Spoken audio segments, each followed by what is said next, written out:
It has been confirmed by Fabrizio Romano and David Austin that Arsenal have commenced alternative discussions for Mudryk in their boardroom, and they're really trying to come up with the possible replacements of this guy who really went to Chelsea after Arsenal failing to really put in very good achievable add-ons to a side known as Shakhtar Donetsk. Then we're going to talk about Bukayo Saka being named the Arsenal player for the month of December, and I think to me that's a cheat because I have my different opinions onto that, but it's always fan-based. It's always fan-based, and the fans of Arsenal, one of the I think the most loved player at Arsenal now is Bukayo Saka, not so?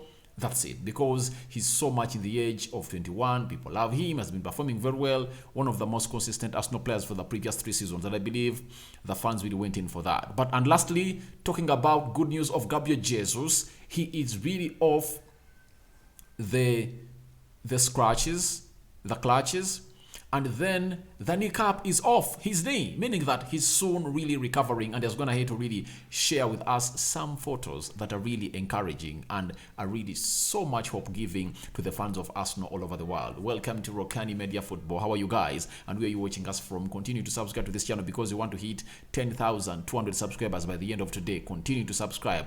How do you subscribe to our channel? Lower right bottom corner, that's the place to be. Smash the black button. After smashing it, hit the notification bell that will enable you get notified every time we upload a video onto this channel. Arsenal is leading the Premier League by 8 points, and obviously they are trying to recover from the loss of Mudryk, and they are not giving up. Arsenal are not giving up. Guess what? The board of Arsenal has gone ahead to do this, and Fabrizio Romano has told us the following, that this week, Arsenal will decide on the strategy after Mudryk. There are no concrete talks for any of the players mentioned yet. Of course, agents and intermediaries are offering solutions. Arsenal will take their time. Now, as things go on, you just have to get to know that it is getting late for Arsenal. Today is the 17th of January, 14 days left, 2 weeks left, and Arsenal are really trying to find players to really strengthen their squad.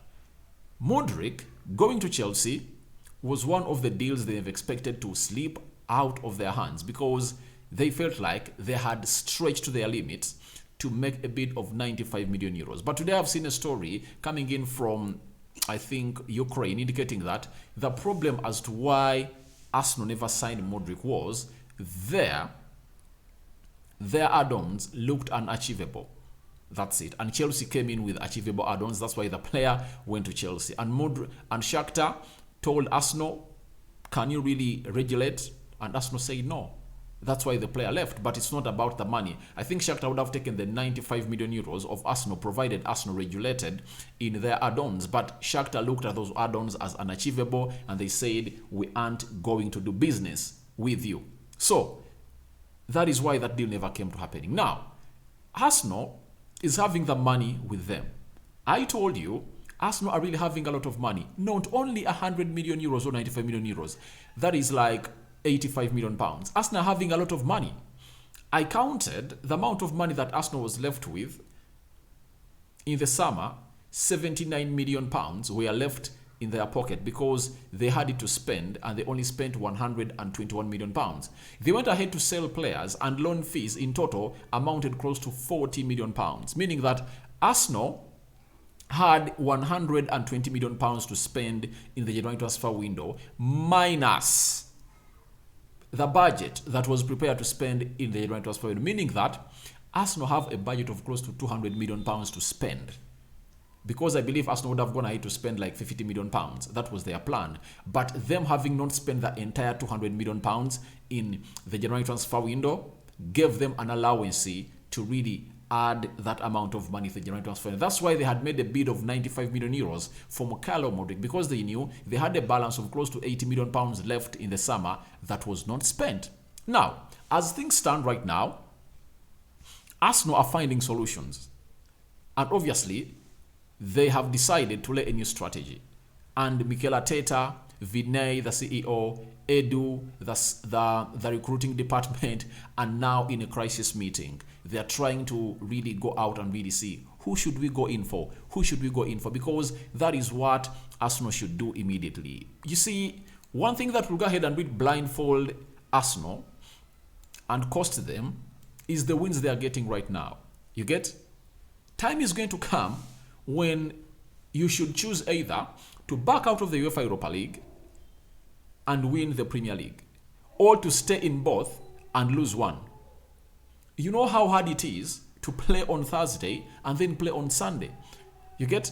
Remember towards the World Cup, you saw to it that Arsenal looked really very, very, very tired, and the players couldn't really match the levels they are playing on before they used to play those two games. Remember, time reached when Arsenal had to go on and really field its entire players. That's it. Away in PSV, they lost by 2-0. Arsenal found itself in a situation of fielding all its first 11. Yet, in the first 4 games they played, they are not fielding their entire first 11. They are almost resting 10 players because Ramsdale was always rested, Ben White was rested, Zinchenko was always rested, Saliba was rested, Xhaka, Thomas Partey, Martin Odegaard, Bukayo Saka, Bukayo Saka, because Martinelli used always to start and Eddie Nketiah, and Gabriel Jesus. Close to 9 players were always rested. That's why Arsenal came in the weekend and played very well, because fatigue was not into the bodies or the legs of these players. Reason being, most of them played like 10 minutes.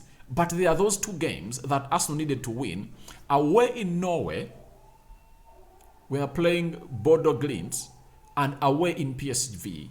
When they came, you see to it that Arsenal drew away at Southampton, and Arsenal had a very hard game to win against Leeds. They won it by 1-0, but it was really hard for them to win that game of football. Do you know why? Because the players were tired. And this is something that we should go all out and mirror too in the game of Newcastle.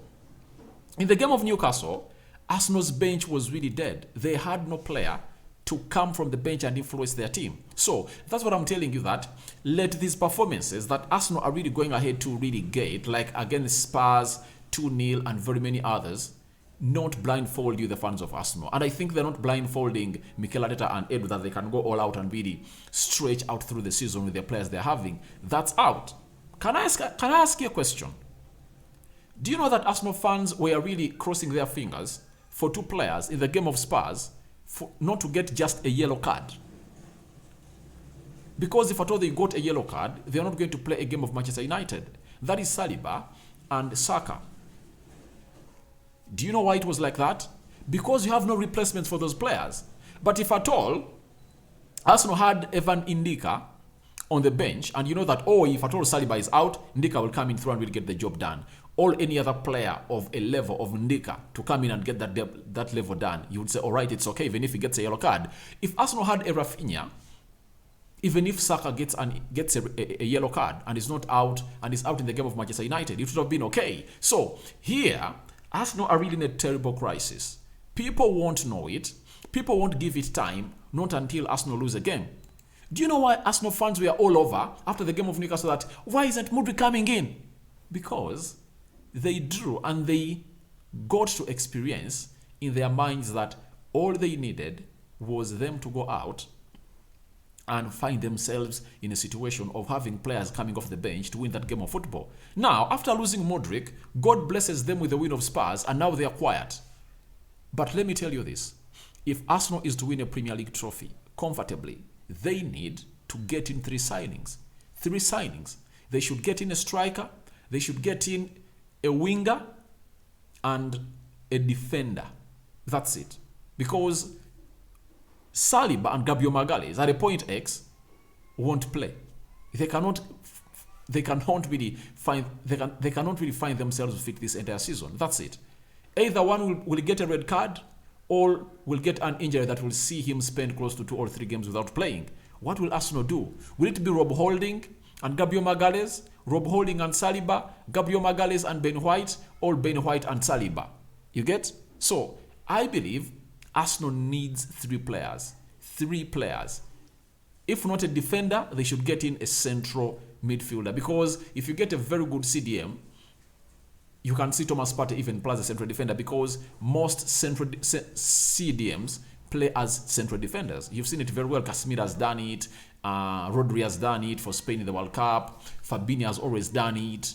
If I told you a CDM, you can easily play as a central defensive midfielder. Even a player known as Frankie de Jong was played as a central defender in the game of a team called Real Madrid in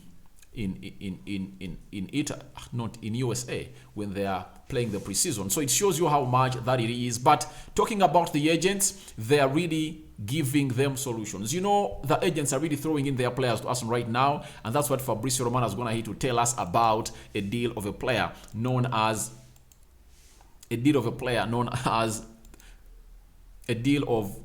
Arsenal discussing more and more alternatives of Mudryk coming in through this January transfer window. Now, yesterday, Jesus had always been having clutches. We brought you a story that now the clutches are off. After clutches getting off, guess what? He was left with a kneecap, and this time round, the kneecap is off. And guess what he's doing? He has started to juggle, and obviously the progress, I think it is at 85% as we speak. That is Gabriel Jesus, and that is how he's doing. This is the injured knee, and I think the progress is really immense. In a process, I think it's now how many weeks? It's now 6-7 weeks. I think he's now starting to get back his knee, and obviously the boy is back as you see him there. That is a very huge injury progress for a man known as Gabriel Jesus, and his return is really going to mean a lot to a side of Arsenal. And the only prayers for Arsenal fans all over the world are simple: that may him come back and not take long to hit the ground running. That's the most important bit of it, because if he hits the ground running, obviously, he's really going to be one of the most important players they are going to have, because his attitude is needed as far as playing the last game for City, the game for Liverpool, and the game for Chelsea. That's it. Because Arsenal, after Sunday, they would have completed their 2 games against Manchester United. They've already played Spurs twice, meaning that they're left with Newcastle. They are left with Man City. They are left with Liverpool. So, if at all they go ahead and really win those games, especially that City game, they are going to be up there in the sky trying to really jubilate and celebrate the wins. And this man is really integral in those games. Leave alone this one that Arsenal are going to play, I think, on the 15th of February. He's not going to be back. He'll be almost nearing come back, and 10 days later he'll be back, because it's rumored Jesus is going to return on the 25th of February when Arsenal is playing Leicester City. And I think when you see him do that ball like that, today is 17th, meaning that a month from now, he will be okay, and obviously trying to go all out and really do the needful for the club of Arsenal. So that is the injury progress of Gabriel Jesus, and I think this is going to keep Arsenal fans smiling, because this is the best picture you would love to see today, coming in from London Conley, as Jesus is really trying to find his form back and fitness from injury. And obviously, when you look at Eddie Nketiah, like in the game of Newcastle, missed out on 2 sitters, running a lot, but obviously he's not what Arsenal wants. Arsenal wants this guy back. That's it. And Arsenal fans know it better. So Jesus is really returning very, very soon. 25th of October, 25th of February, expect him to be part of that team that is going to be playing against City. Not against City, against Leicester City at the King Power Stadium. Now, lastly, let's talk about the Arsenal player for the month of December. Now, you know, I love Saka, but the fans went for him. But guess what? The technocrats, the players, went for Martin Odegaard for the month of December, November, and he was voted the Premier League player for the month of November/December. Odegaard, having been voted, I think, the player of November for Arsenal, this time round, he was beaten by Saka. Remember, in this race, there was Saka, Martinelli, Nketiah, and Martin Odegaard. And we've been told by the Arsenal website that Bukayo Saka has been voted as Arsenal Player of the month of December. Bukayo Saka gathered 50% of the votes and beat Martin Odegaard, Gabriel Martinelli, and Eddie Nketiah for his 50th monthly club award. So he beat these three, but obviously when you look to the contributions in December for Martin Odegaard, I think they are really immense. Arsenal played 2 games. They played against West Ham. Saka scored, I think, 1 goal, but that 1 goal was created by Odegaard, and Odegaard had 2 assists in that game. They went ahead to play Brighton on the 31st. He scored 1 goal and created 1. Saka had 2 goals. Did Saka have any assist in all of those games?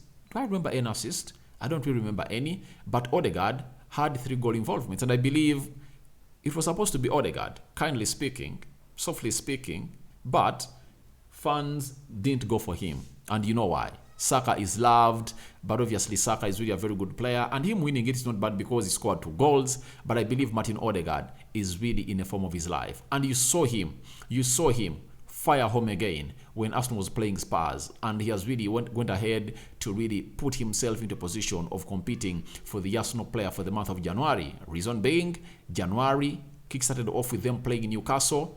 Nothing was done in that game of football. They went ahead to play a game in the FA Cup. And did Odegaard take part? I don't remember him taking part, but it was an Eddie Nketiah show, scoring 2 goals, and El Nini breaking the dreadlock in the 63rd minute. Then they went to the game of Tottenham Hotspur, Odegaard pulling a trigger twice, and one of those went past a player known as Hugo Lloris, the player or the goalkeeper of a team called Spurs. So I believe he has put himself in a situation that he has to go ahead and really be the Arsenal Player of the Month. And with games of Manchester United coming in thick and fast, they have to play City and very many more games. I believe Odegaard has put himself in a better position to find himself firing left, right, and center. So what are your thoughts about Mukalo Mudryk discussions? Mukalo Mudryk alternative discussions commence in the Arsenal board. Then Jesus coming in through and starting to kick the ball. The clutches are off, the kneecap is off. Now he's even trying to juggle the ball a little bit. So, do you think Bukayo Saka was the well-deserved Arsenal player to win the Player Award of the month of December? All that into the comment section below. I remain Rokani David. I sign out for now. See you later. I hand you over in the hands of the Almighty to watch you over. I'm out. Bye-bye. Good afternoon, good evening, and good morning, depending on where you're watching us from. I sign out for now. See you later. Bye-bye.